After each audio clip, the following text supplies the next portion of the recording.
নমস্কার বন্ধুরা, আজ জানাবো ভোটার কার্ডে মোবাইল নাম্বার ও আধার নাম্বার কিভাবে লিঙ্ক করবেন। তার সাথে দেখাবো সাইন আপ কিভাবে করবেন, অ্যাকনোলেজমেন্ট স্লিপ কিভাবে ডাউনলোড করবেন, সঙ্গে সঙ্গে লিঙ্ক হয়েছে কিনা সেটাও দেখাবো। তাই আমাদের চ্যানেলে যারা নতুন সদস্য, চ্যানেলটি সাবস্ক্রাইব করে যাবেন, ভিডিও ভালো লাগলে একটি লাইক করে যাবেন। তাই সোজা চলে যাই কম্পিউটার স্ক্রিন পার আর দেখিয়ে দিচ্ছি সাইন আপ কী করে করতে হয়। সাইন আপ করার জন্য প্রথমে আপনি গুগলে চলে আসবেন।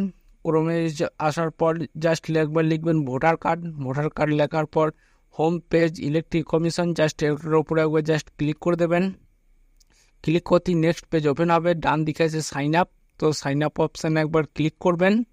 হ্যাঁ, সাইন আপ অপশানে ক্লিক করতেই সাইন আপের পেজটি ওপেন হচ্ছে।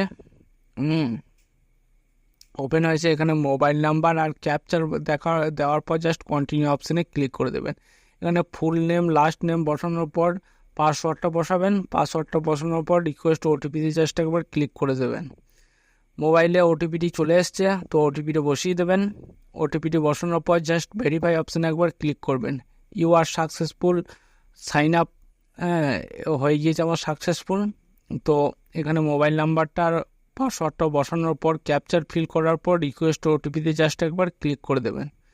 রিকোয়েস্ট ওটিপিতে ক্লিক করতে আবার মোবাইল নাম্বারে একটি ওটিপি আসবে। ওটিপিটি বসানোর পর ভেরিফাই অ্যান্ড লগ ইন অপশানে জাস্ট একবার ক্লিক করে দেবেন। এই যে ডান সাইডে শো হবে আপনার নামটা, তো প্রোফাইলে একবার ক্লিক করে প্রোফাইলটা একটু এডিট করে নেবেন। তো প্রোফাইলে ক্লিক করে এই যে এডিট অপশানে ক্লিক করে একবার এডিট করে নেবেন। এখানে এপিক নাম্বারটি বসিয়ে দেবেন। তো এপিক নাম্বারটা বসানোর পর জাস্ট সেভ অপশানে একবার ক্লিক করে দেবেন। তো সেভ অপশানে ক্লিক করে দেবেন। পেজটা একটু লোড হবে, লোড হয়ে দেখাচ্ছে এই যে আমার এপিক নাম্বারটি চলে এসেছে নিচে। তো আমার এপিক নাম্বারটি সেভ হয়ে গিয়েছে। একবার ব্যাকে চলে আসবেন। ব্যাকে চলে আসার পর এপিক ওখানে ক্লিক করার পর এখানে এপিক নাম্বারটি বসাবেন। এপিক নাম্বারটা বসানোর পর স্টেটটাকে সিলেক্ট করবেন। তো স্টেটটাকে সিলেক্ট করে নিচ্ছি। স্টেটটাকে সিলেক্ট করার পর জাস্ট সার্চ অপশানে একবার ক্লিক করবেন। এই যে আমার এখানে মোবাইল নাম্বার, ইমেল আইডি কিছুই অ্যাড নেই তো আমি ইমেল আইডিটা করবো না, আমি মোবাইল নাম্বারটি শুধু অ্যাড করবো। তাই এখানে ফর্ম 8 ফিল আপ করতে হবে মোবাইল নাম্বারটি অ্যাড করার জন্য। তো মোবাইল নাম্বারটি আমি দেখিয়ে দিচ্ছি। এই যে ফিল ফর্ম 8, এর ওপরে জাস্ট ক্লিক করবেন।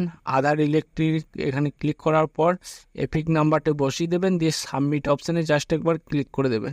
সাবমিট অপশানে ক্লিক করতেই সব ডিটেলস ওপেন হবে। ওকে অপশানে ক্লিক করবেন। কারেকশন 2 নম্বরে আছে, কারেকশন ক্লিক করবেন, দিয়ে ওকে অপশানে ক্লিক করবেন। পেজটাকে স্ক্রল ডাউন করে নিচে চলে আসবেন। হ্যাঁ, দিয়ে এখানে কিন্তু ক্লিক করলে নেবে না, নেক্সট প্রথম ধাপ থেকে নেক্সট করতে হবে। তো প্রথমে কিছু করার দরকার নেই, জাস্ট নেক্সট অপশানে ক্লিক করবেন। এখানে আধার নাম্বারটি বসিয়ে দেবেন। তো আমি আধার নাম্বারটি বসিয়ে দিচ্ছি।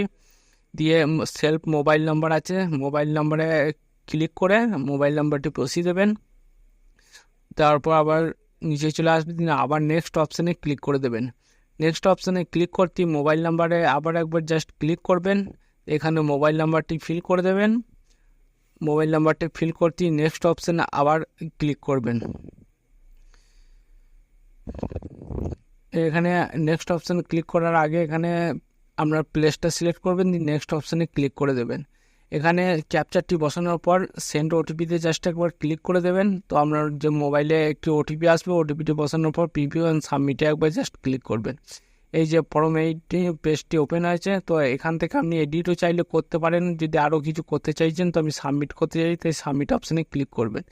এখানে এই যে অ্যাকনোলেজমেন্ট নাম্বারটা ডাউনলোড করে নেবেন। তো অ্যাকনোলেজমেন্ট নাম্বারটায় ক্লিক করে ডাউনলোড করে নেবেন, দিয়ে এবার দেখাচ্ছি হয়েছে কি না। তো জাস্ট এপিক ডাউনলোডে ক্লিক করে একবার এখানে নামটি বসিয়ে দেবেন। এপিক নাম্বারটি বসানোর পর জাস্ট স্টেটটাকে একবার সিলেক্ট করে নেবেন। স্টেটটাকে সিলেক্ট করার পর সার্চ অপশানে ক্লিক করবেন। এই যে আমার মোবাইল নাম্বারটি অ্যাড হয়ে গিয়েছে, ডান দিয়ে দেখাচ্ছে। এই যে খুব সহজে এভাবেই করে নিতে পারবেন। নিচে এখানে সেন্ড ওটিপিতে ক্লিক করে আপনি এপিকটি ডাউনলোডও করে নিতে পারেন। হ্যাঁ, তাই সেন্ড ওটিপিতে একবার ক্লিক করবেন। ক্লিক করার পর ওটিপিটা বসানোর পর ভেরিফাই অপশানে ক্লিক করবেন।